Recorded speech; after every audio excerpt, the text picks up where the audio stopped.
नमस्कार, news for nation देख रहे हैं। मैं हूं आपके साथ वंदना। बिहार के पूर्व मुख्यमंत्री जीतन राम मांझी अपने बयानों को लेकर लगातार सुर्खियों में हैं।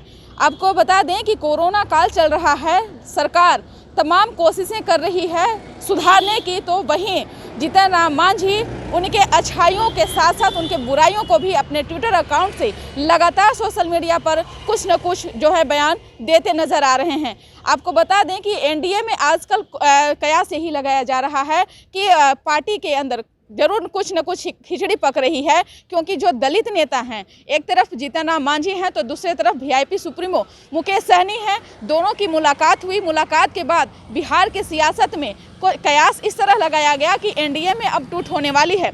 आपको बता दें कि लगातार जीतन राम मांझी अपने ट्विटर अकाउंट से जिस तरह से सरकार पर हमलावर थे, उनकी तीखी रुख जो देखने को मिल रही थी, अब वहीं उन्होंने अपने कार्यकर्ताओं के साथ में भी बैठकर मीटिंग की है। उनका कहना है कि सरकार जो भी काम कर रही है वो सराहनीय है, लेकिन दलित बस्ती तक वो समुचित व्यवस्था नहीं पहुंच पा रही है। न तो वहां पे 5 किलो राशन ही अब सही ढंग से मिल रहे हैं, और न ही मास्क, सैनिटाइजर जो सरकार के द्वारा जो काम किया जा रहा है, डॉक्टर के जांच की टीम जो है ये जो वहां तक नहीं पहुंच पा रही है। यानी कुल मिलाकर कहा जाए तो दलित बस्ती इन सभी सुविधाओं से वंचित है।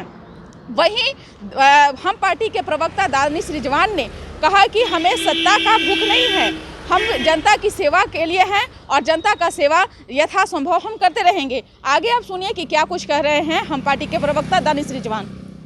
देखिए, प्रदेश कार्यकारिणी की बैठक में हर सदस्यों ने अपनी अलग अलग राय रखी। कुछ लोगों ने सरकार के कामकाज की जम के सराहना की, कुछ लोगों ने कहीं विफलता है तो उसका भी जिक्र किया। कुछ कार्यकर्ताओं ने और कुछ सदस्यों ने यह भी कहा कि अफसरशाही की वजह से सरकार को फजीहत का सामना करना पड़ रहा है। इन तमाम मुद्दों की गंभीरता को समझते हुए राष्ट्रीय अध्यक्ष जीतन राम मांझी जी को कार्यकर्ताओं ने अधिकृत किया कि तमाम जो समस्याएं हैं उसको लेकर के आप मुख्यमंत्री नीतीश कुमार जी से मुलाकात करिए और जनता की जो परेशानियां हैं, जो अफसरशाही है, उससे रूबरू कराइए। देखिए, एक चीज बहुत साफ है, हिंदुस्तानी आवाम मोर्चा के राष्ट्रीय अध्यक्ष की नीति और नीयत स्पष्ट है। अगर जनता ने हमें सत्ता सौंपी है तो इसका मतलब ये नहीं है कि हम एसी कमरे में बैठ करके सत्ता का सुख भोगे।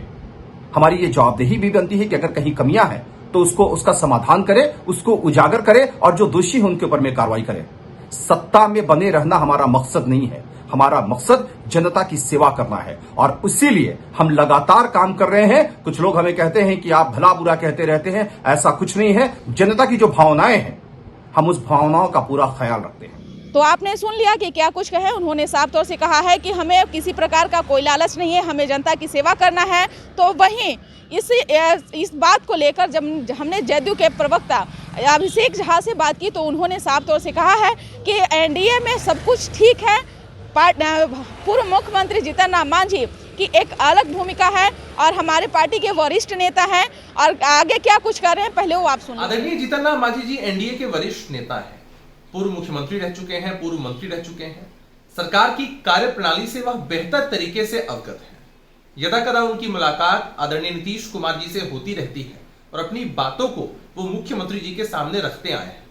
और मुख्यमंत्री जी तो पूरे प्रदेश के हैं, कोई भी अपनी बात को, अपनी मांग को आदरणीय नीतीश कुमार जी के सामने रख सकता है। हम सब ने देखा है कि आदरणीय नीतीश कुमार जी ने बीते 15 वर्षों के अपने कार्यकाल में बिहार को बखूबी चलाया है और आगे भी बिहार के हित के लिए, लोगों के हित के लिए जो भी फैसले लेने होते हैं बड़ी मजबूती के साथ वो लेते हैं। तो आपने सुन लिया कि क्या कुछ कहें। साफ तौर से यही पता चल रहा है कि अभी एनडीए में कुछ ऐसा ठीक नहीं चल रहा है। एक तरफ मुकेश सहनी तो दूसरी तरफ जीतन राम मांझी, दोनों की मुलाकात को लेकर कयास लगाया जा रहा है। अब वहीं सरकार के ऊपर हमलावर हैं, तो कहीं ना कहीं देखा जाए तो बिहार के राजनीति में कोरोना काल को लेकर जिस तरह से सरकार की अच्छाइयों के साथ साथ बुराइयों को दिखाने का जो कोशिश किया जा रहा है, ऐसे में विपक्ष को भी कहीं ना कहीं जो है वो मुद्दा मिल रहा है। तो विपक्ष भी लगातार सरकार पर हमलावर है। देखने वाली बात रहेगी कि आगे क्या कुछ जीतन राम मांझी और मुकेश सहनी को एनडीए के और बाकी दल के जो नेता हैं वो मनाने में कामयाब होंगे, या यूं कहें तो इसी तरह की राजनीति बिहार में चलती रहेगी। इस खबर बस इतना ही। देखते रहिए न्यूज़ फॉर नेशन। नमस्कार।